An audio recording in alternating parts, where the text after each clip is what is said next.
नमस्कार दोस्तों, मैं हूं हरिप्रसाद और आज हम बात करेंगे महिलाओं के मौलिक और संवैधानिक अधिकारों की।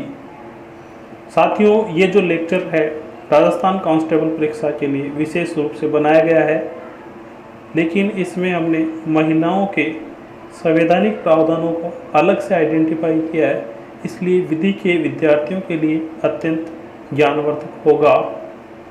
लेक्चर स्टार्ट करने से पहले आप सभी से हमारी गुजारिश है कि अपना हेडफोन या ईयरफोन लगा ले और अपने नोटबुक और पेन अपने नोट करने के लिए रख ले और शांति से एकांत में हमारा वीडियो लेक्चर सुने। आइए हम वीडियो स्टार्ट करते हैं। महिलाओं से संबंधित भारतीय संविधान के प्रावधान।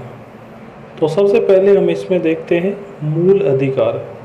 मूल अधिकार भारतीय संविधान के भाग 3 में है। भाग 3 में अनुच्छेद 12 से लेके 35 तक मौलिक अधिकार दिए गए हैं। मौलिक अधिकार भाग 3 में 12 से 35 तक दिए गए। इस भाग को संविधान का मैग्ना कार्टा भी कहा जाता है, क्योंकि मैग्ना कार्टा के जरिए भी मानवाधिकार दिए गए थे। इसलिए भारतीय संविधान का या भारत का मैग्ना कार्टा मौलिक अधिकार को कहा जाता है, जो भाग 3 में 12 से 35 तक है। ये अधिकार वो अधिकार है जो एक व्यक्ति को मानवीय गरिमा, एक मानव को मानवीय गरिमा के साथ जीवन जीने का अधिकार दिया जाता है।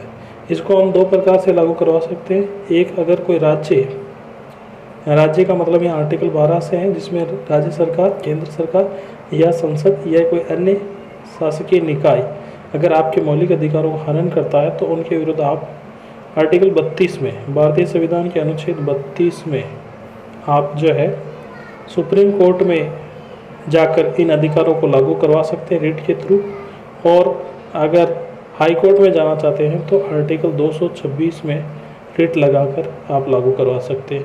दूसरी बात यह है कि इन अधिकारों को लागू करवाने के लिए केंद्र सरकार या राज्य सरकार कानून भी बना सकती है, क्योंकि आर्टिकल 35 कहता है, आर्टिकल 35 ये प्रावधान करता है कि मौलिक अधिकारों को लागू करवाने के लिए या मौलिक अधिकारों को क्रियान्वयन के लिए भी जो है संसद कानून भी बना सकती है।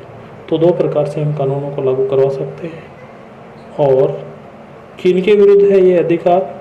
ये अधिकार स्टेट के विरुद्ध है, इसलिए इनकी लैंग्वेज स्टेट के विरुद्ध होने के कारण इनकी नकारात्मक भाषा में लैंग्वेज आएगी कि कोई भी व्यक्ति या कोई भी राज्य ऐसा नहीं कर सकता। इस प्रकार से लैंग्वेज हमारे को मूल अधिकारों में देखने को मिलती है। तो सबसे पहले आता है इसमें राइट टू इक्वलिटी, समता का अधिकार। समता का अधिकार क्या होता है? इसमें लिखा हुआ है कि कोई भी, इसमें है कि राज्य किसी भी व्यक्ति को विधि के समक्ष समता और विधियों के समान संरक्षण से वंचित नहीं करेगा। तो यहाँ पे जो है स्टेट किसी प्रकार का भेदभाव नहीं करेगा। यहाँ पे जो समता है वो इक्वलिटी अमंग इक्वल है, यानी कि समान लोगों के साथ में समता का व्यवहार किया जाना चाहिए। तो यहाँ समता में स्पष्ट रूप से तो ये प्रावधान नहीं लिखा है कि स्त्रियों के बारे में ये कानून है, लेकिन आर्टिकल 14 जो है सबके लिए है, किसी भी प्रकार का डिस्क्रिमिनेशन, भेदभाव नहीं किया जा सकता है। इसलिए जो है महिलाओं और पुरुषों के बीच में भी भेदभाव नहीं किया जा सकता, इसलिए महिलाओं को भी ये अधिकार उत्पन्न है। अगला आर्टिकल आता है आर्टिकल 15। आर्टिकल 15 के हम महिलाओं से संबंधित केवल 3 प्रावधान इसमें देखेंगे।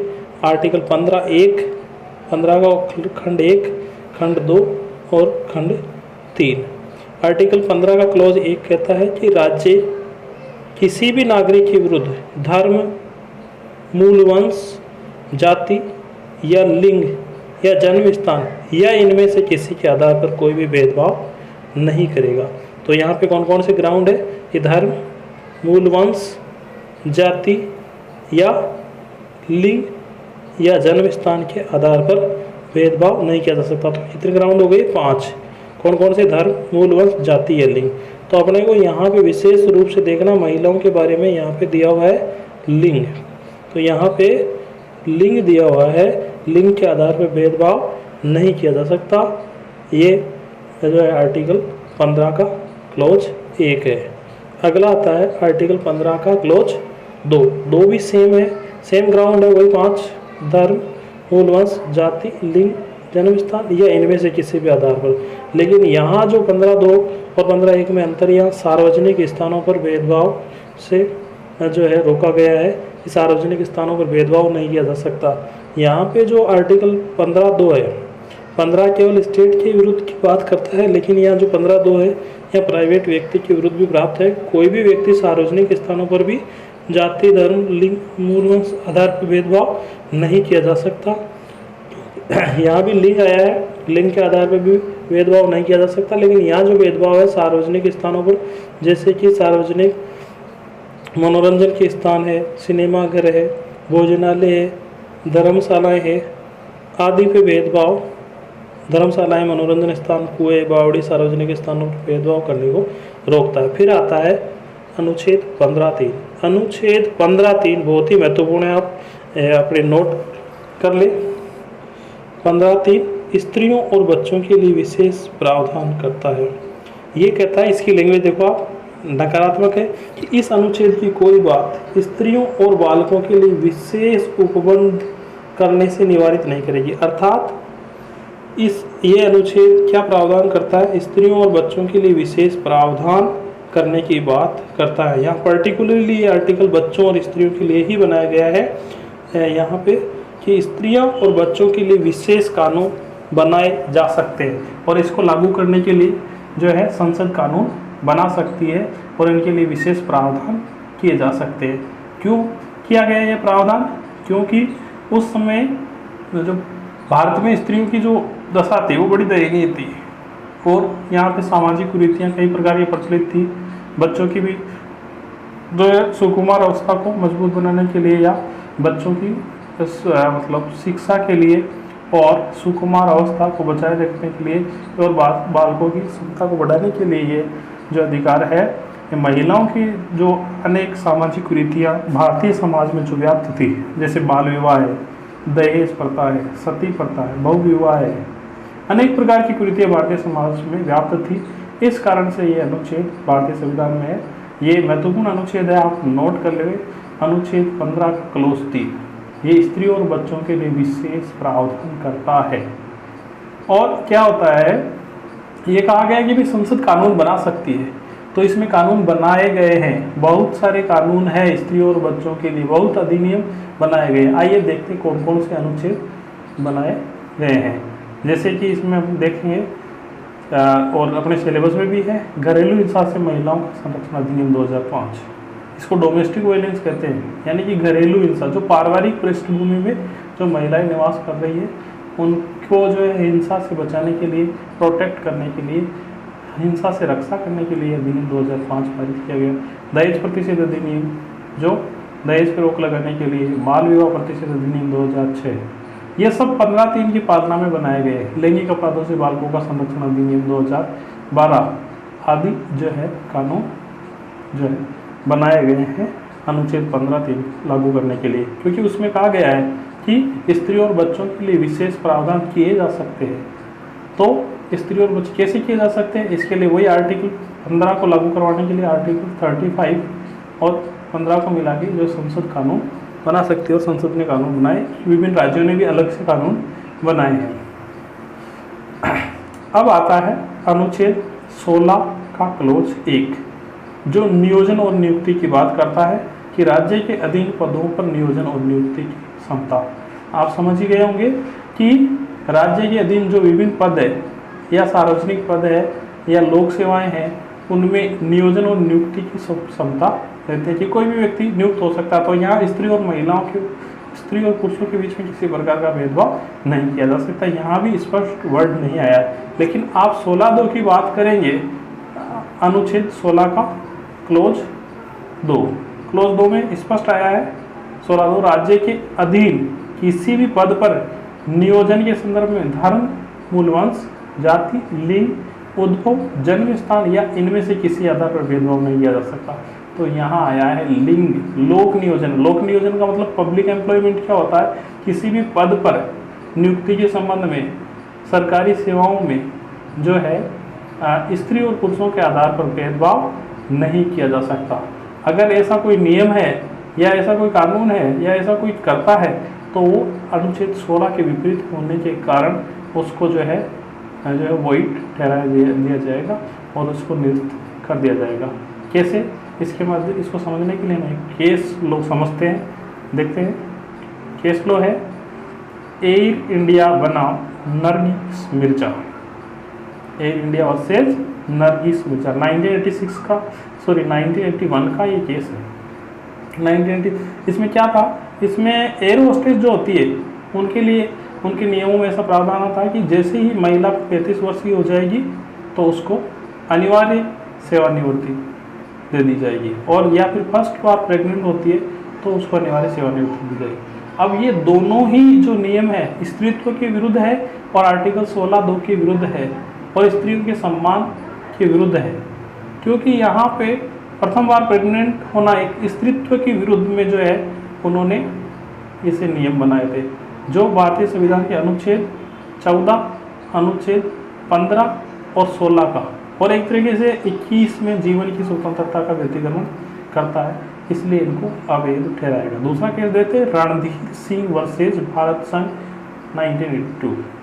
रणधीर सिंह वाला जो मामला है वो है सम्मान कार्य के लिए समान वेतन, यानी कि स्त्रियों और पुरुषों के बीच में जो है एक ही कार्य के लिए अलग अलग वेतन नहीं किया जा सकता। देखा होगा आपने कि ग्रामीण परिसर में या ग्रामीण एरिया में किसी भी काम मजदूरी में पुरुषों को मतलब अधिक मजदूरी देते हैं, महिलाओं को कम देते हैं, तो ऐसा भेदभाव नहीं किया जा सकता। ये अनुच्छेद 14, 16, 39 क, 39 घ और 39 ड।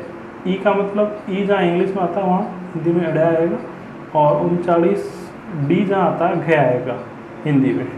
तो ये जो है इन आर्टिकल्स के विरुद्ध है। कैसे? 14 में देखा आपने समता का जो है प्रावधान था, 16 में लोक नियोजन में जो है स्त्री और पुरुषों के साथ भेदभाव नहीं किया जा सकता, 39A में सम्मान जो है उपलब्ध करवाने पड़ेंगे आपको साधन आजीविका के स्त्री और पुरुषों को, 39D या जिसको कहते हैं 39 घ।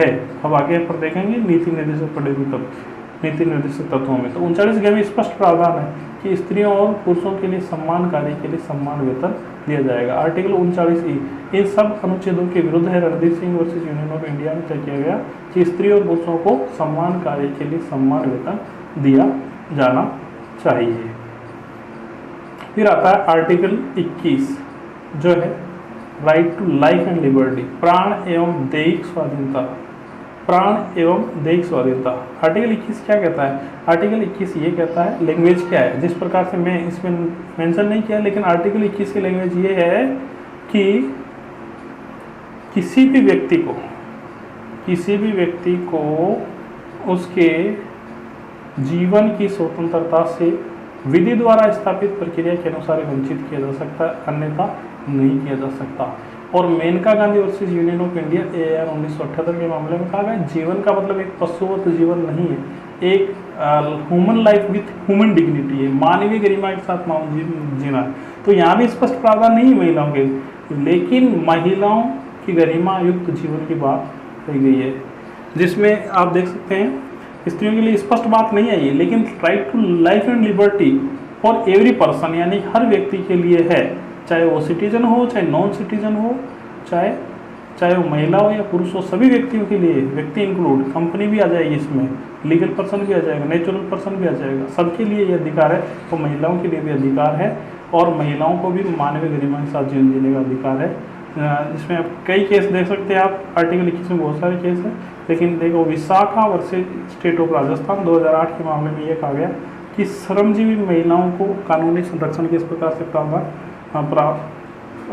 से प्राप्त किए जाने चाहिए, क्योंकि जो लेबर जो वुमेन्स है जो परिश्रम करती है उनके लिए जहाँ पे वर्क प्लेस है उनको वहाँ प्रोटेक्शन दिया जाना चाहिए, वहाँ पे सेल होनी चाहिए। जो महिलाओं के विरुद्ध अगर कोई अपराध होता है तो उसकी कंप्लेन कर सकते हैं। इसी को बात ध्यान में रखते हुए आगे एक कानून भी बना है जिसका भी हम अध्ययन करेंगे कि जो है यौन उत्पीड़न से महिलाओं को संरक्षण प्रदान किया जाना चाहिए। एक महाराष्ट्र वर्सेज मधुकांड मलिन का जो केस है उसमें भी ये कहा गया है कि एक जो है कैरेक्टरलेस महिला को भी अपनी राइट टू प्राइवेसी और अपने राइट टू लाइफ प्राप्त है। तो ये महिलाओं को संरक्षण भी प्राप्त करता है आर्टिकल 21। आगे हम देखते हैं आर्टिकल 23।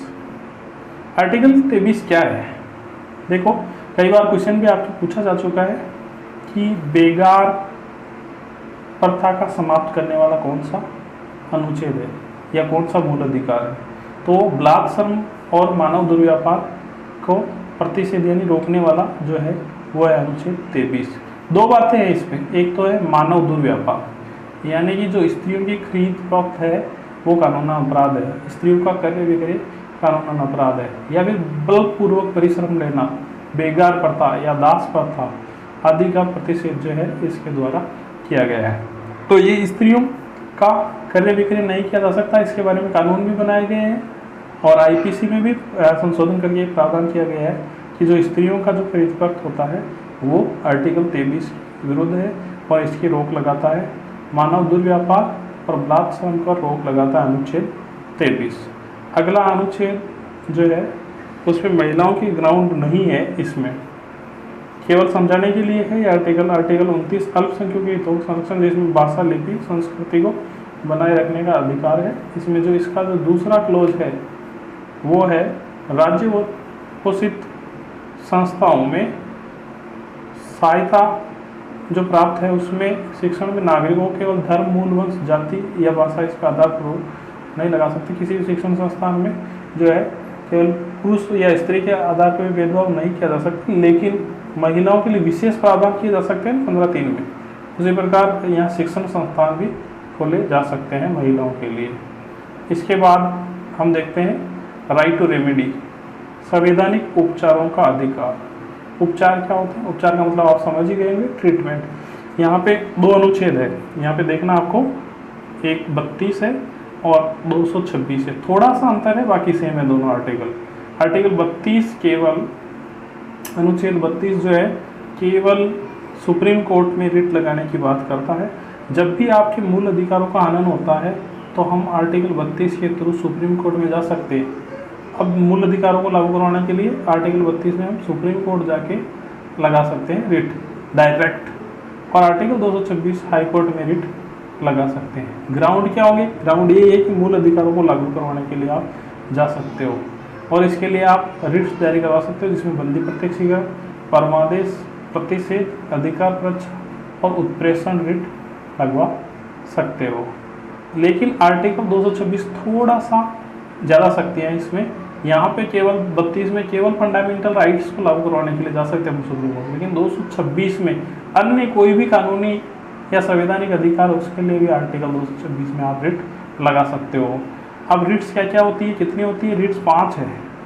फिर पूछा जाए कि रिट कितने प्रकार के आर्टिकल 226 या 32 में, तो रिट 5 प्रकार के: बंदी प्रत्यक्षीकरण, परमादेश, प्रतिषेध, अधिकार परीक्षा, उत्प्रेषण रिट। तो बंदी प्रत्यक्षीकरण क्या है? बंदी प्रत्यक्षीकरण शब्दों का आप अर्थ निकालोगे, बंदी प्रत्यक्षीकरण अर्थात बंदी व्यक्ति को, गिरफ्तार व्यक्ति को प्रत्यक्ष में उपस्थित करो, अर्थात अगर किसी व्यक्ति को गैर कानूनी तरीके से अगर बंदी बना लिया है तो उसको जो है न्यायालय के सामने उपस्थित करो और क्यों उसको गिरफ्तार किया गया इसका कारण जानने का अधिकार। अगर मान लो किसी व्यक्ति को गलत अवैधानिक तरीके से पकड़ के ले गया है, बंदी बना लिया है, तो उसको छुड़ाने के लिए रिट जारी की जाती है। परमादेश, परमादेश का मतलब क्या होता है? हम आदेश देते हैं। यहाँ पे एक प्रशासनिक रिट है, हम आदेश देते हैं। तो अगर कोई भी सेवक, सिविल सर्वेंट या कोई भी व्यक्ति अपना कार्य नहीं करता, कर्तव्य नहीं करता है, तो उसके लिए कोर्ट आदेश देता है कि आपको ये कार्य करना है। प्रतिषेध, प्रतिषेध का मतलब शब्द क्या है? प्रतिषेध का मतलब हो गया आपको किसी कार्य में रोक लगा देना। प्रतिषेध, प्रतिषेध का मतलब कार्य पर निषेध, यानी कि उसको नहीं करना या रोक देना। अगर गलत तरीके से कोई कार्य किया जा रहा है तो उस पर रोक लगाने के लिए प्रतिषेध है। लेकिन यहाँ प्रतिषेध किसके लिए है? यहाँ प्रतिषेध है, यहाँ पे अगर कोई निर्णय या कोई भी मामला किसी भी न्यायालय में पेंडिंग है नीचे के और उसने अपने क्षेत्राधिकार से अर्थात जिसको सुनवाई करनी थी उस क्षेत्र से उन विषयों से हटकर कार्य कर रहा है तो उसमें ऊपर वाली जो कोर्ट है उस पर नीचे वाले कोर्ट पे रोक लगा देगी कि आप सुनवाई नहीं करेंगे जब तक।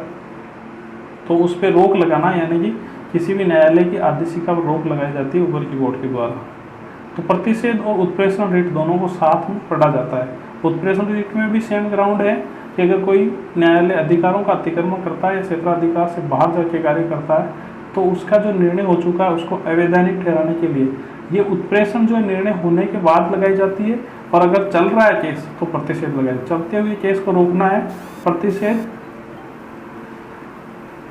चलते हुए केस को रोकना है तो प्रतिषेध, और अगर निर्णय हो चुका तो उत्प्रेषण रिट जारी की जाती है। दोनों ही जुडिशियल रिट है या फिर क्वासी जुडिशियल कार्य को लगाया जाए। अधिकार परीक्षा, अधिकार परीक्षा क्या होती है? अधिकार परीक्षा का मतलब अधिकार पूछना आपका क्या प्राधिकार है। अगर कोई व्यक्ति गलत रूप से किसी अवैधानिक रूप से किसी पद पर बैठा है, कोई लोक पद पर या किसी पद पर गलत रूप से निर्वाचित हो चुका है बैठा है, उस व्यक्ति को पूछा जाता है कि आपका क्या प्राधिकार है। अगर गलत है तो उसको हटाया जाता है। इस रिट को कहते हैं अधिकार परीक्षा। ये 5 प्रकार की रिटें होती है। आगे हम देखते हैं आर्टिकल 226। आर्टिकल 226 में मौलिक अधिकार या अन्य अधिकारों को भी लागू करवा सकते हैं। मौलिक अधिकारों के अलावा अन्य अधिकारों को भी लागू करवा सकते हैं जिसमें आपके संवैधानिक या वैधानिक अधिकार है। और इसमें महिलाओं, तो इसमें रिट में जो है महिलाओं का यौन उत्पीड़न से संरक्षण के मामले में Delhi democratic working women's forum में जो है गाइडलाइन दी गई है और इसमें महिलाओं के लिए रिट जारी लगाई गई है 1995 में। और इसमें जो है डेमोक्रेटिक वर्किंग वुमेन्स फॉर्म थी, उन्होंने ये रिट लगा के महिलाओं को यौन उत्पीड़न से प्रोटेक्ट किया था। अब आते हैं डीपीएसपी। डीपीएसपी बोलते हैं, ये होता है संविधान का भाग 4। डीपीएसपी क्या है? Directive principles of state policy, राज्य के नीति निर्देशक तत्व। ये आर्टिकल 36 से लेके 51 तक। ये संविधान का चौथा भाग है। कौन सा भाग है? चौथा। संविधान का कौन सा भाग है? पार्ट 4 है।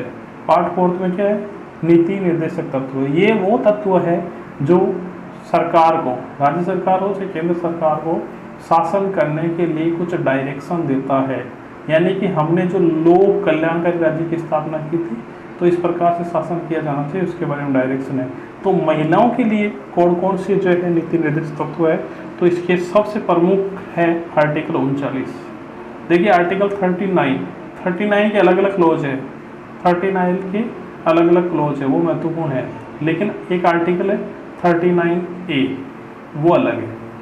आर्टिकल 39A अलग है और 39 ये क्लोज ABCD या क्या हिंदी में क्या बोलते हैं इनको, और इंग्लिश में होता है ABCD।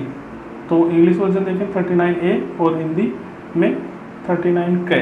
ये अलग से आर्टिकल भी है और ये जो हम अध्ययन अभी कर रहे हैं वो आर्टिकल 39 के ही पार्ट है। तो इसमें 39 के जो पार्ट है उसमें देखेंगे आर्टिकल 39 का क्लोज ए छोटा ए और K, या फिर इंग्लिश में बोलेंगे तो A और हिंदी में बोलेंगे तो उसका पार्ट K क्या कहता है? पुरुषों और स्त्री सभी नागरिकों को समान रूप से जीविका के पर्याप्त साधन प्राप्त करने का अधिकार है। अर्थात पुरुष और स्त्रियों को समान रूप से जीविका के साधन उपलब्ध करवाएगा स्टेट। ऐसा भेदभाव नहीं कर सकता कि पुरुष है तो उनको ज़्यादा साधन दे देंगे या उनको पर्याप्त मात्रा में रोजगारी अवसर उपलब्ध कराएंगे। या स्त्री और पुरुषों दोनों को समान रूप से जो है आजीविका के साधन उपलब्ध करवाएगा राज्य। ये है। फिर हम देखते हैं आर्टिकल 39 का ही पार्ट जो क्लोज है घ स्पष्ट करता है पुरुषों और स्त्रियों को सम्मान कार्य के लिए समान वेतन, जो अपने रणधीर सिंह बनाम भारत संघ का केस पहले अपन देख चुके हैं। फिर आता है 39 का क्लोज है डे, या फिर इंग्लिश में देखेंगे छोटा ई। पुरुषों और स्त्रियों, देखिए आप क्या पेपर सोल्व करते समय अगर आपको क्लोज में या किसी प्रकार की हिंदी वर्जन में प्रॉब्लम आती है तो आप उसका इंग्लिश वर्जन में देख सकते हैं। तो वहाँ पे छोटा ई देखने को मिलेगा और यहाँ पे डे पुरुषों और स्त्रियों कर्मकारों के स्वास्थ्य, शक्ति तथा बालकों की सुकुमार अवस्था का दुरुपयोग न हो। अब यहाँ राज्य इस प्रकार से काम करेगा कि स्त्री और पुरुषों के स्वास्थ्य, शक्ति को ध्यान में रखा जाएगा और बच्चों की अवस्था का दुरुपयोग नहीं हो। आर्थिक आवश्यकता के विवश होकर नागरिकों को रोजगार में न जाना पड़े, इस प्रकार ध्यान में रखना पड़ेगा। जैसे हो सकता है आर्थिक संसाधनों से वंचित होकर बच्चे गलत अवैधानिक कार्य में लग जाते हैं या भीख मांगने लग जाते हैं, तो यहाँ एक स्टेट की ये ड्यूटी है। मैंने बताया था कि ये यहाँ पे जो है डायरेक्टिव प्रिंसिपल जो है, नीति निर्देशक तत्व है, ये स्टेट को डायरेक्शन देते हैं। ये यहाँ पे ये कर्तव्य है राज्य के कर्तव्य है और नागरिकों के लिए ये काम करना है राज्य को। इसलिए राज्य की कर्तव्य है कि इस प्रकार से काम करे कि पुरुषों और स्त्रियों कर्मकारों के स्वास्थ्य और शक्ति और बालकों की सुकुमार अवस्था का दुरुपयोग नहीं हो। कोई भी बालक या जो है अपने आर्थिक आवश्यकता से मजबूर होकर ऐसे गलत रोजगार में नहीं पड़ जाए या फिर कठिन कार्य नहीं करने लग जाए, उनकी आयु और शक्ति का दुरुपयोग नहीं हो, इस प्रकार से काम करेगा। तो आप आर्टिकल के 3 महत्वपूर्ण 39 के 3 महत्वपूर्ण क्लॉज है। कौन कौन से क्लॉज है आपको ध्यान में रखना है, कौन कौन से क्लॉज है। आर्टिकल 39 के 3 क्लॉज है। कौन कौन से, एक तो क, एक घ और एक ड। ये तीनों जो है स्त्रियों के बारे में बात करते हैं। क कहता है स्त्री और पुरुषों को समान आजीविका के साधन उपलब्ध करवाएंगे। घ कहता है स्त्रियों और पुरुषों को समान कार्य के लिए समान वेतन देंगे। और ड कहता है कि स्त्री और पुरुषों कर्मकारों के स्वास्थ्य, शक्ति का दुरुपयोग नहीं हो और बालकों की सुकुमार अवस्था का दुरुपयोग नहीं हो, इस प्रकार का प्रावधान करता है। आगे आता है भाग 4 क। 4 के क्या है, मूल कर्तव्य। 51 के अनुच्छेद कौन सा है इसका अनुच्छेद है 51, इंग्लिश में ए और हिंदी में 51 क। 51 क अनुच्छेद ध्यान में रखना। मूल कर्तव्य कौन सा अनुच्छेद है पूछा जाता है। मूल कर्तव्य या कोई भी कर्तव्य दे दिया आपको किस आर्टिकल से है, तो आर्टिकल 51 ए है। ये क्या है, मूल कर्तव्य है। ये कौन सा भाग है, भाग संविधान कौन सा भाग है, 4 के। ये मूल संविधान में नहीं था, कब जोड़ा गया, 42वें संविधान संशोधन 1976 द्वारा ये भाग जोड़ा गया है। स्वर्ण सिंह समिति की सिफारिश पर 42वें संविधान संशोधन द्वारा 1976 में ये भाग जोड़ा गया है। इसमें कुल कितने मूल कर्तव्य है, इसमें कुल 11 मूल कर्तव्य है। इसमें कुल 11 मूल कर्तव्य, जिसमें से ई या ड, के ख घ और ड, यानी कि जो 5वां मूल कर्तव्य 11 से वो है कि क्या है मूल कर्तव्य, भारत के सभी लोगों में समरसता और सम्मान भातृत्व की भावना का निर्माण करेंगे। धर्म, भाषा, प्रदेश या वर्ग पर आधारित सभी भेदभाव से परे हो और ऐसी प्रथाओं का हमेशा हम त्याग करेंगे जो स्त्रियों के सम्मान के विरुद्ध हो। ये प्रश्न पूछा जा सकता है कि ऐसी प्रथाओं का त्याग करेंगे जो स्त्रियों के सम्मान के विरुद्ध हो, कौन से आर्टिकल से संबंधित है, कौन से अनुच्छेद से संबंधित है, तो ये है अनुच्छेद 51 क। कौन से भाग से संबंधित है, तो ये भाग 4 क। और इसमें 51 का कौन सा भाग है, तो 51 का भाग है ड। ये आप ध्यान में रखना है। और हम ऐसी प्रथाओं का त्याग करेंगे जो स्त्रियों के सम्मान के विरुद्ध हो। आगे आता है एक अनुच्छेद अपन ने डायरेक्टिव प्रिंसिपल्स में छोड़ दिया था, वो था 42 कि डायरेक्टिव प्रिंसिपल कहाँ से गए, नीति निर्देश तत्वों में है अनुच्छेद 42। अनुच्छेद 42 क्या है, काम की न्याय संगत और मानवोचित दशाओं का तथा प्रसूति सहायता का उपबंध। राज्य काम की न्याय संगत मानवोचित दशाओं को सुनिश्चित करने के लिए और प्रसूति सहायता के लिए उपबंध करेगा। क्या प्रसूति सहायता के लिए क्या स्टेट ने उपबंध किए, तो इसमें मातृत्व लाभ अधिनियम 1961 पारित किया गया। तो यहाँ पे मानवोचित दशाओं और प्रसूति सहायता, स्टेट प्रसूति सहायता का स्त्रियों के लिए उनके स्वास्थ्य को ध्यान में रखते हुए और उनके लिए प्रसूति सहायता आदि उपलब्ध करेगा। मातृत्व के लिए मैटरनिटी के लिए मैटरनिटी प्रॉफिट एक्ट, मातृत्व लाभ अधिनियम 1961 जो है पारित किया गया है, जिसमें आपने देखा होगा कि जैसे कि किसी भी महिला को प्रसूति अवकाश वगैरह प्रसूति सहायता के लिए जो है राज्य व्यवस्था करेगा। तो यहाँ पे इसके लिए कानून बनाया गया है। अब डायरेक्टिव प्रिंसिपल्स को आप कोर्ट में जाके लागू नहीं करवा सकते। इनके लागू करवाने का तरीका यही है कि स्टेट ऐसी नीतियाँ बनाएगा या स्टेट ऐसा कानून बनाएगा तभी उनको लागू करा सकते हैं। इसलिए मातृत्व अधिनियम 1961 लागू किया गया। फिर आता है संविधान में 73वां संविधान संशोधन पंचायती राज की व्यवस्था किया गया। पंचायती राज व्यवस्था 73वें संविधान संशोधन के द्वारा पंचायती राज व्यवस्था में के लिए आर्टिकल 243 घ के द्वारा स्थानों का आरक्षण किया गया है। यहाँ पे आर्टिकल 39 घ, यहाँ पे आपको ध्यान में रखना है 39 घ। 39 घ क्या कहता है? स्थानों का आरक्षण। यहाँ पे SC ST की जो महिलाएं हैं उनके लिए 1/3 स्थान, 1/3 स्थान चक्रानुक्रम में रिजर्व होगा।